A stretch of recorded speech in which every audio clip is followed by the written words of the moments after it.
இறை வார்த்தையை கேட்கிறவர்களாக மட்டும் இருந்து உங்களை ஏமாற்றிக் கொள்ள வேண்டாம், அதன்படி நடக்கிறவர்களாயும் இருங்கள். தூய யாக்கோபு எழுதிய திருமுகம் 1வது அதிகாரம் 22வது இறை திருவசனம்.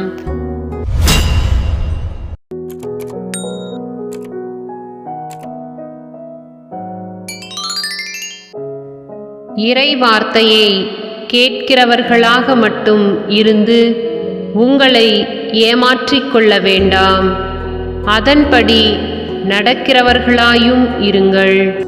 தூய யாக்கோபு எழுதிய திருமுகம் 1வது அதிகாரம் 22வது இறை திருவசனம்.